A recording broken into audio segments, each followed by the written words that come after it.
वाहिगुरु जी का खालसा, वाहिगुरु जी की फतेह।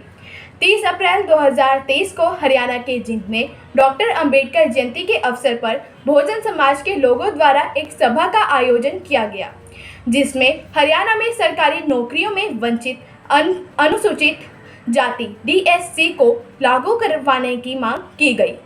हम वॉइस ऑफ मानवता चैनल मेघराज सिंह और उनकी पूरी टीम की तरफ से सफल आयोजन और डॉक्टर अंबेडकर जयंती के उपलक्ष्य पर सभी को हार्दिक बधाई और शुभकामनाएं देते हैं। इस तरह के आयोजनों को तभी सफल कहा जा सकता है जब हम महापुरुषों की मिशन और उद्देश्य को सही अर्थ से समझकर समाज में स्थापित कर सकें। बहुजन महापुरुषों को दो हिस्सों में बांटा जा सकता है। पहले रविदास, कबीर और गुरु नानक जो आस्तिक थे और जिन्होंने कामयाबी हासिल की, जिनके संघर्ष, दशा निर्देश, आशीर्वाद से बंदे बंदा सिंह बहादुर, 16 सिख मिसलें, कई सिख रियासतें और रंजीत सिंह जी ने अपने राज कायम किया।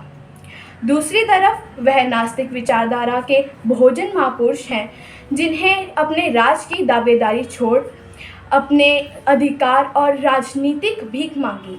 वह अधिकारों की मांग तक सीमित रहे। जो अधिकार थोड़े बहुत मिले भी तो कभी ईमानदारी नहीं मिले, लागू नहीं हुए। डॉक्टर अंबेडकर नास्तिक विचारधारा के बहुजन महापुरुष थे, पर उन्होंने सामाजिक बदलाव के लिए राजनीतिक और आर्थिक बदलाव के महत्व को समझा।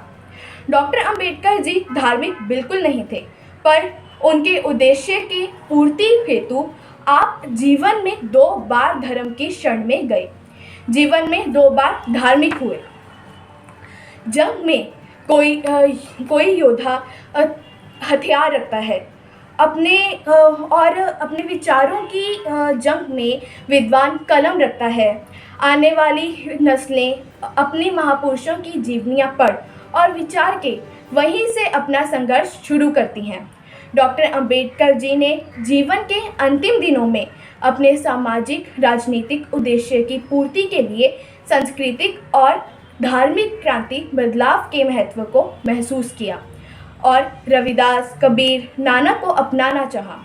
जब साजिशन उन्हें मुंजे पैक्ट द्वारा रोका गया, तब भी उन्होंने बौद्ध धर्म को अपनाकर समाज को 2 गुप्त संदेश दिए।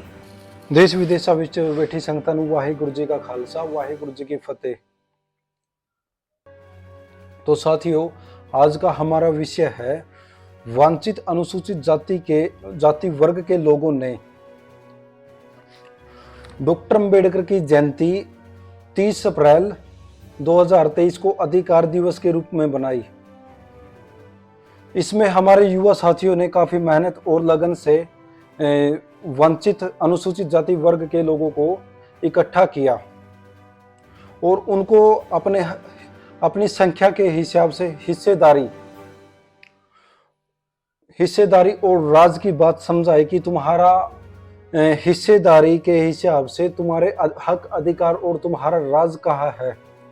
इसमें सबसे पहले मैं अपने युवा साथियों के नाम बताना चाहूंगा जिन्होंने सबसे ज्यादा मेहनत की।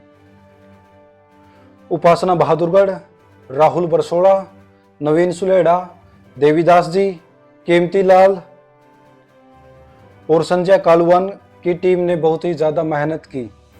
तो मैं इन साथियों का तहे दिल से धन्यवाद करता हूं जो अपने हक अधिकारों को जानकर अपने समाज को जागृत करने की लड़ाई लड़ रहे हैं। वंचित अनुसूचित जाति वर्ग के लोगों को यह बात जल्दी ही समझनी चाहिए कि जिस समाज की गैर राजनीतिक जड़ें मजबूत नहीं होती, उसकी राजनीति कभी मजबूत नहीं हो सकती। राज सत्ता हासिल करना हमेशा मजबूत लोगों का काम रहा है। मैं वंचित अनुसूचित जाति के लोगों की सामाजिक और आर्थिक स्थिति पर सबसे पहले आपके सामने बात रखूंगा। अगर वंचित अनुसूचित जाति वर्ग की अगर सामाजिक स्थिति देखी जाए तो अगर इनका लड़का अगर किसी दुकान पर लगने चला जाए तो वह जाति देखकर दुकान पर नहीं लग सकता, अन्यथा कोई गारंटर की ज़रूरत होती है। जो सरकारी प्रशासनिक क्षेत्र है उसमें आरक्षण से वंचित है, जिसकी वजह से उनको भाग दौड़ कर एक ऐसी गुलामी और एक ऐसी मजबूरी की तरफ जाना पड़ता है जिसने लोग कहा है कि ये तो एक गुलामी का काम है, या झाड़ू का काम लगा लो, या गंदगी का काम लगा लो, या फिर एक मजदूरी का काम लगा लो। सामाजिक हिस्सेदारी न होने के कारण हम आर्थिक पिछड़े हो जाते हैं। अगर हम आर्थिक पिछड़े होंगे तो जो सोसाइटी है वो हमसे कटने लग जाएगी, क्योंकि देश के अंदर सिर्फ और सिर्फ जातिवाद नहीं, देश के अंदर अमीरी और गरीबी का भी सिद्धांत है। देश के अंदर डॉक्टर अम्बेडकर का सिद्धांत तो है, लेकिन उसके साथ साथ लेनिन और कार्ल मार्क्स का भी सिद्धांत है, क्योंकि देश में अमीरी और गरीबी है कि पूंजीवाद का भारत पर पूर्ण रूप से कब्जा है बेरोजगारी के कारण। हमारा प्रतिनिधित्व कहाँ है? प्राइवेट के अंदर और सरकारी के अंदर। उसके कुछ आंकड़े हैं। मीडिया के अंदर हम नहीं है, प्राइवेटेशन के अंदर हम नहीं है, और प्राइवेटेशन के अंदर जो बड़े मॉल है उसमें हमारी कोई हिस्सेदारी नहीं है। जो प्राइवेट कंपनी है उसके अंदर हमारी कोई हिस्सेदारी नहीं है। हमारा प्रतिनिधित्व है कहाँ? शेयर मार्केट के अंदर हमारे लोग नहीं है। ये है प्राइवेटेशन का। प्राइवेटेशन पर मात्र 2 या 3 ही जातियों का कब्जा है। एक तो सबसे बड़ी जो संख्या में बनिए वर्ग का कब्जा, गुप्ता, मित्तल, अग्रवाल, अंडानी, अंबानी, ये आपको देश की जो संपत्ति है उसके ऊपर पूर्ण रूप से इनका कब्जा है। अगर आप सुप्रीम कोर्ट के अंदर चले जाओ वहां भी कुछ ही जातियों का कब्जा है, जिसकी वजह से हमारे आर्थिक हालात है इतने मंदे हैं, और जो आर्थिक हालात है हमारे उसकी वजह से हम बेरोजगार की कैटेगरी में आ जाए। वहाँ सामाजिक हालात ही हमारे आर्थिक हालात के जिम्मेदार हैं। जिस व्यक्ति के सामाजिक और आर्थिक हालात खराब हो वो सत्ता की तरफ जाने की कैसे सोच सकता है? उसको तो 2 वक्त की रोटियों में ही उलझा दिया। जिस व्यक्ति को 2 वक्त की रोटियों में ही उलझा दिया हो वो सत्ता की तरफ कैसे जा सकता है? सत्ता में जाने के लिए संख्या बल ही नहीं, ईमानदारी के साथ साथ संख्या बल,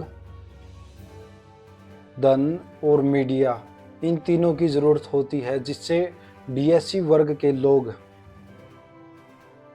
आसपास भी नहीं हैं।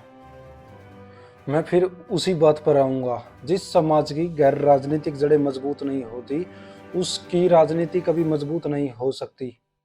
राज सत्ता हासिल करना मजबूत लोगों का काम है। राज उनका होगा जो संगठित रहेंगे। संगठित वो रहेंगे जो एक विचारधारा से जुड़े होंगे। एक विचारधारा से वो लोग होंगे जिनकी आर्थिक मंदी का समाधान कर सकते हैं होने वाले सामाजिक शोषण के खिलाफ। वाहिगुरु जी का खालसा, वाहिगुरु जी की फतेह।